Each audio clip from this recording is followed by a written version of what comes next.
Hi friends, welcome to Dhruva study circle. మనం last క్లాస్లో పంచవర్ష ప్రణాళికలో భాగంగా 7వ పంచవర్ష ప్రణాళిక అండ్ 6వది 7వది ఒక క్లాస్లో చూడడం జరిగింది. ఈ క్లాస్లో మనము 8వ పంచవర్ష ప్రణాళిక కూడా చూస్తాం. ఓకే రైట్, 8వ పంచవర్ష ప్రణాళిక రైట్. యాక్చువల్గా మనము 7వ పంచవర్ష ప్రణాళిక తర్వాత మనకి 7వది అంటే మనకి ఎప్పటి వరకు ఎప్పుడు ఉంటుంది, 1985 నుంచి 1990 వరకు ఉంటుంది. ఈ 1985 నుంచి 90 వరకు ఉంటే ఇక్కడ 90 నుంచి మనకు ఆర్థిక మాంద్యం, ఆర్థిక పరిస్థితులు బాగా లేకపోవడం వల్ల 90 నుంచి 92 వరకు 1990 నుంచి 1992 వరకు మళ్ళీ గ్యాప్ వస్తుంది మనకు. ఇది థర్డ్ గ్యాప్. మనం చూసుకుంటే మనకి 3వ ప్లాన్ తర్వాత 1966 నుంచి 1969 వరకు ప్లాన్ హాలిడే అని చెప్పేసి పెట్టుకున్నాం. ఎందుకంటే అప్పుడు కూడా పరిస్థితులు బాగా లేకుండే మనకి 66 తర్వాత దాని కారణంగా మనం ప్లాన్ హాలిడే అని చెప్పేసి పెట్టుకున్నాం. అంటే అప్పుడు ప్రణాళికలు లేవు. దాని తర్వాత మనకు 6th ప్లాన్ ఇంతకుముందు చూసినాం కదా. 6th ప్లాన్ మనకి 1978 నుంచి 80 వరకు. ఇక్కడ ఏమన్నా మనం నిరంతర ప్రణాళికలు అని చెప్పేసి మాట్లాడుకున్నాం. జనతా గవర్నమెంట్ వచ్చేసి బ్యాన్ చేసి మనకి ఒక సంవత్సరం ముందే బ్యాన్ చేసి నిరంతర ప్రణాళికలు అని చెప్పేసి పెట్టింది. ఇక్కడ ప్లాన్ హాలిడే భాగంగా మనకు వార్షిక ప్రణాళికలు ఉంటాయి. ఓకే, ఈ 3 years అనేది మనకి యాన్యువల్ ప్లాన్స్ ఉంటాయి. వార్షిక ప్రణాళికలు భాగంగా. కాకపోతే ప్లాన్ హాలిడే అని చెప్పేసి అంటాం 1966 నుంచి 69 వరకు. కానీ 78 నుంచి 80 వరకు నిరంతర ప్రణాళికలు మాత్రమే ఉంటాయి, ప్లాన్ హాలిడే కాదు అది. మరి ఇప్పుడు వచ్చేసి మనకి 7th ప్లాన్ తర్వాత మళ్ళీ మనకు 1990 నుంచి 1992 వరకు మళ్ళీ గ్యాప్ రావడం జరుగుతుంది. ఓకే, మనకి ఆర్థిక పరిస్థితులు అండ్ రాజకీయ అస్థిరత్వం అనేది ఉండడం వల్ల 90s+ మనకి రాజకీయ అస్థిరత్వం అనేది బాగా ఉంటుంది. దాని తర్వాత 92 వరకు మనకి ప్రణాళికలు అనేటివి లేవు. మళ్ళీ మనకి ఇది కాకపోతే ఎందుకంటే అధికారికంగా సెలవు అనేది కాదు, కాకపోతే గ్యాప్ అనేది రావడం జరిగింది ఇక్కడ మనకి 1990 నుంచి 92 వరకు. ఈ 3 గ్యాపులు మనం గుర్తుపెట్టుకోవాలి. కంప్లీట్గా ప్లాన్స్లో వచ్చేసి 3 గ్యాపులు ఉంటాయి. 3rd ప్లాన్ తర్వాత గ్యాప్, 6th ప్లాన్ తర్వాత గ్యాప్, 7th ప్లాన్ తర్వాత గ్యాప్. Okay right. ఇక్కడ మనం చూస్తే ఈ గ్యాప్ల తర్వాత మనకి 8th అనేది స్టార్ట్ అవుతుంది. ఈ 8th ప్లాన్ మనం చూస్తాం. ఈ 3 ప్లాన్లు అనేది ఈ గ్యాప్ అనేది చూసుకోవాలి. ఒకటి ప్లాన్ హాలిడే, ఒకటి నిరంతర ప్రణాళిక, ఇంకొకటి మనకి అధికారికంగా కాదు. ఇది అధికారికంగా కాదు అని చెప్పి గుర్తుపెట్టుకోవాలి. ఈ ప్లాన్ హాలిడే అనేది అధికారికంగా కాదు, కాకపోతే గ్యాప్ అనేది రావడం జరిగింది. రాజకీయ అస్థిరత్వం, ఆర్థిక సంక్షేమం వల్ల మనకి 1990 నుంచి 92 వరకు గ్యాప్ వచ్చింది. రైట్. ఇప్పుడు మనం 8th ప్లాన్ వచ్చేసి మనకి 92 నుంచి స్టార్ట్ అయితే మనకి 97 కదా. ఓకే, కాలం వచ్చేసి మనకు 92 నుంచి 97 వరకు ఉంటుంది 8th ప్లాన్. ఈ 8వ ప్రణాళిక భాగంగా మనము సూచనాత్మక ప్రణాళిక అని చెప్పేసి అంటాం. 8వ ప్లాన్ మనం సూచనాత్మక ప్రణాళిక అని చెప్పేసి మాట్లాడతాం. ఈ 8వ ప్లాన్లో భాగంగా మనం సరళీకృత ఆర్థిక విధానాలను మనం తీసుకుంటాం. సరళీకృత ఆర్థిక విధానాలు ప్లాన్ చేసుకుంటామా 8వ ప్రణాళికలో భాగంగా. ఎందుకంటే ఆర్థిక సంస్కరణలో భాగంగా. రైట్, మనకు 90+లో మనకి ఆర్థిక సంస్కరణ అనేది రావడం జరుగుతుంది కాబట్టి ఆర్థిక విధానాలను సరళీకృతం చేసుకుంటామని చెప్పేసి మనం గుర్తుపెట్టుకోవాలి. ఇది మనకి ప్రైవేట్ రంగానికి అధిక ప్రాధాన్యత ఇస్తాం. అందుకేదా మనకి ప్రైవేటైజేషన్, గ్లోబలైజేషన్, లిబరలైజేషన్ ఓకే ఉంటాయి కదా. దాంట్లో భాగంగా మనం ప్రైవేట్ రంగానికి ప్రాధాన్యత అనేది కలిగించడం జరిగింది. ఓకే, LP సంస్కరణ అంటాం. Liberalisation, globalisation, privatisation. అట్లా మనం ప్రైవేట్ రంగానికి ప్రాధాన్యత ఇచ్చినాం 8వ ప్లాన్లో. అందుకోసం మనము సంస్కరణలు జరిగినాయి కాబట్టి సరళీకృత ఆర్థిక విధానాలను తీసుకొచ్చుకున్నాం. దీన్ని మనం సూచనాత్మక ప్లాన్ అని చెప్పేసి మాట్లాడుకున్నాం. ఇంపార్టెంట్ ఇది 8వది. మనకి ఇలాంటి నేమ్స్ ఒక చేంజెస్ అనేది మేజర్గా వచ్చినప్పుడు ఆ ప్లాన్ మనకి కొంచెం హైలైట్ అని చెప్పేసి గుర్తుపెట్టుకోవాలి మనం. ఓకే, ఇక్కడ మనకు ప్లాన్స్ విషయంలో చేంజెస్ అనేవి ఉన్నాయి. మనం ప్రాధాన్యత అంశం చూసుకుంటే మానవ వనరుల అభివృద్ధి.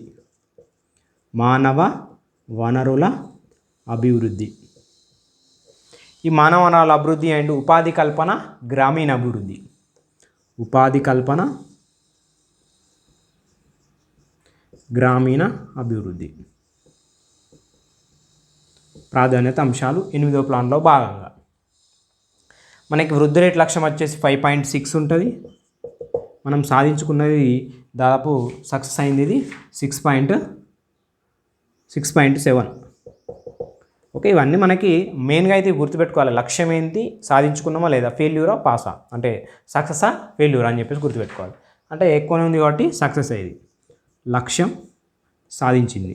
ఓకే, ఆర్థిక వృద్ధి. నెక్స్ట్ మనము అంచనా వ్యయం వచ్చేసి దీనికి 3,60,000 కోట్లు అండి. 3,60,000 కోట్లు. వాస్తవం ఏమైతే 4,34,000 కోట్లు అని చెప్పేసి గుర్తుపెట్టుకోవాలి. ఓకే, ఇవన్నీ జనరల్గానే ఉంటాయి, ఎందుకంటే అంచనా వ్యయం వాస్తవ మరీ అంత పర్టికులర్ గుర్తుపెట్టుకోవాల్సిన అవసరం ఏం లేదు. లక్ష్యాలు గుర్తుపెట్టుకోవాలి, ప్రాధాన్యత అంశాలు, కాలం ఒకటి, మెయిన్గా దేనికి ఇంపార్టెన్స్ ఇచ్చింది. రైట్, ఇక్కడ కూడా మనకు శక్తి ప్రణాళికకి ఎక్కువ అంటే శక్తి విషయంలో ఎక్కువ కేటాయించుకుంటాం, 26%. అదేవిధంగా రవాణా అండ్ సమాచారం 18%. సాంఘిక సేవలు అనేది మనకి 18.2%. ఈ విధంగా మనం కేటాయింపులు అనేది చేసుకున్నాం, అంటే అధిక వ్యయం అనేది చేసుకున్నాం. ఇంకోటి చూస్తే మనము తలసరి ఆదాయ వృద్ధి రేటు చూస్తున్నాం కదా. తలసరి ఆదాయ వృద్ధి రేటు వచ్చేసి 4.6 మనకి. ఓకే, తలసరి ఆదాయ వృద్ధి రేటు 4.6 ఉంటుంది 8th ప్లాన్లో. మనకి ఈ 8th ప్లాన్ అనేది అన్ని ప్రణాళికల్లో భాగంగా అత్యంత విజయవంతమైన ప్రణాళిక అని చెప్పేసి మాట్లాడుకుంటాం. ఓకే, అత్యంత విజయవంతమైన ప్రణాళిక అని దేన్ని అంటామంటే 8th ప్లాన్ అంటాం, గుర్తుపెట్టుకోవాలి. రైట్, 8th ప్లాన్ 8వ ప్రణాళిక అత్యంత విజయవంతమైన ప్రణాళిక అని చెప్పేసి గుర్తుపెట్టుకోవాలి. ఓకే, ఇది మనకి 8th plan. Okay, 8th plan వచ్చేసరికి మనకు 7th ప్లాన్ తర్వాత గ్యాప్ వస్తుంది, 90 నుంచి 92 వరకు, 92 నుంచి 97 వరకు మనకి 8th ప్లాన్. ప్రాధాన్యత అంశం మానవ వనరుల అభివృద్ధి, ఉద్యోగ కల్పన, గ్రామీణ అభివృద్ధి. మనకి 5.6% లక్ష్యం అయితే 6.7% సాధించుకున్నాం. 4.6% తలసరి ఆదాయ వృద్ధి రేటు మనము. ఓకే, ఇవి ఫిగర్స్లో చూసుకుంటే ఇంకొకటి సూచనాత్మక ప్రణాళిక అని చెప్పేసి 8th ప్లాన్ అన్నాం. ఇక్కడ మనకి ఆర్థిక సంస్కరణలు వచ్చేస్తాయి కాబట్టి సరళీకృత ఆర్థిక విధానాలను రూపొందించుకున్నాం. దీనికి మనం ఎక్కువగా ప్రాధాన్యం ప్రైవేట్ రంగానికి ఇవ్వడం జరిగింది 8th ప్లాన్లో భాగంగా. రైట్, ఇవి మనకు మెయిన్గా 8th ప్లాన్ అంశాలు. ఓకే, దీని తర్వాత మనం ఇదే క్లాస్లో చూస్తాం, 9th ప్లాన్ కూడా చూస్తాం. ఎందుకంటే చిన్న చిన్న అంశాలు కాబట్టి మనం రెండు కలిపి ఒకటే చేస్తున్నాం. మీరు చదువుకుంటప్పుడు ఇంక ఎక్స్ట్రా అంశాలు ఏమైనా ఉంటే దాన్ని యాడ్ చేసుకోండి. 9th ప్లాన్ దీనిలో చూసేసి నెక్స్ట్ క్లాస్లో మనం 10th ప్లాన్ అట్లా ప్లాన్ చేసుకుందాం. రైట్, 9వ పంచవర్ష ప్రణాళిక. 9వ పంచవర్ష ప్రణాళిక మనకు 8th 97 వరకు కదా. ఇక్కడ మనకి 97 నుంచి ఇవి 3 ఇయర్స్ మనకి 2002 వరకు ఉంటుంది. ఓకే, కాలం ఏం లేదు, అన్నీ 5 ఇయర్స్ ఉంటాయి. ఒకటి మనకి 78 నుంచి 80 అనేది మనకి అక్కడ గ్యాప్ వస్తుంది. దాని తర్వాత 80 నుంచి 85 ఏమో మనకి 7th ప్లాన్. ఓకే, ఇది మనకు 9th ప్లాన్లో భాగంగా 97, 2002. దీనికి ప్రాధాన్యత అంశం వచ్చేసి సాంఘిక న్యాయంతో కూడిన అభివృద్ధి. ప్రాధాన్యత అంశం సాంఘిక న్యాయంతో కూడిన అభివృద్ధి. 9th సాంఘిక న్యాయం. 9th సాంఘిక న్యాయం, సాంఘిక న్యాయంతో కూడిన అభివృద్ధి ప్రాధాన్యత అంశం. వృద్ధి రేట్ వచ్చేసి 6.5%. 9th plan. ప్రతి ప్లాన్లో కూడా సేమ్ అంశాలే ఉంటాయి, కాకపోతే డిఫరెన్స్ ఏంది, మేజర్ అంశాలు ఇంపార్టెంట్ దేనికి ఇచ్చింది, కేటాయింపులు లాంటివి కానీ కొత్త అంశాలు ఎంటర్ అయినప్పుడు కానీ అవన్నీ మనం కంపారిజన్ చేస్తేనే గుర్తుంటాయి. దానికి చదివితే అట్లా గుర్తుండే మనకి. అందుకోసమే లాస్ట్ క్లాస్లో మనం ఖచ్చితంగా ఒక టేబుల్ వేసి చెప్దాం అన్ని ప్లాన్లు భాగంగా. రైట్, మనం అంచనా వ్యయం వచ్చేసి 8,59,200 కోట్లు అంచనా వ్యయం. మరి వాస్తవ వ్యయం వచ్చేసి మనకి ఎక్కువనే ఉంది, 9,41,000 కోట్లు. చూడండి, ఫస్ట్ ప్లాన్ కాంచి ఇక్కడ చూసుకుంటా వస్తే పెరుగుతూ ఉంది. ఆ స్ట్రాటజీ కూడా మనం గుర్తుపెట్టుకోవాలి. ప్రతి ప్లాన్లో భాగంగా అంచనా వ్యయం పెరుగుతుంది, వాస్తవం పెరుగుతుంది, అంచనా వ్యయం పెరుగుతుంది, వాస్తవ వ్యయం పెరుగుతుంది. చూడండి, 9th ప్లాన్కి వచ్చేసరికి మనం 8 లక్షల కోట్లలో ఉన్నాం. అదే స్టార్టింగ్లో మనం తక్కువ ఉంటుంది. రైట్. అధిక వ్యయం మనం దేనికి చేసినామంటే అధిక వ్యయం అనేది రవాణా అండ్ సమాచారానికి మనం 25% చేస్తాం. శక్తికి మళ్ళీ 23%, సాంఘిక సేవలకు మళ్ళీ 20%. ఓకే, ఇవి అంశాలు మనకి. మరి సాధించిన వృద్ధి రేటు 5.6 అండి. ఇక్కడ 9th ప్లాన్ చూడండి, లక్ష్యం ఏమో ఇక్కడ రివర్స్ ఏం లేదు, లక్ష్యం ఎక్కువ 6.5, సాధించడం 5.6 రివర్స్. ఓకే, ఇది ఇటు ఇది ఇటు. 9th ప్లాన్ అనేది లక్ష్యం సాధించుకోలేకపోయింది, సాంఘిక న్యాయంతో కూడిన అభివృద్ధి అని చెప్పేసి పెట్టుకున్నాం. తలసరి ఆదాయ వృద్ధి రేటు వచ్చేసి 3.4%. తలసరి ఆదాయ వృద్ధి రేటు. ఇవి మనకు 9th ప్లాన్ సంబంధించిన అంశాలు. దీంట్లో భాగంగా మనకి ఇంకా చాలా రకాల లక్ష్యాలు ఉంటాయి. జీడిపిలో పొదుపు రేటు లక్ష్యం అని చెప్పేసి, జీడిపిలో పెట్టుబడి రేటు లక్ష్యం అని చెప్పేసి, ఎగుమతుల వృద్ధి రేటు లక్ష్యం అని చెప్పేసి, అంటే ఇండివిజువల్గా.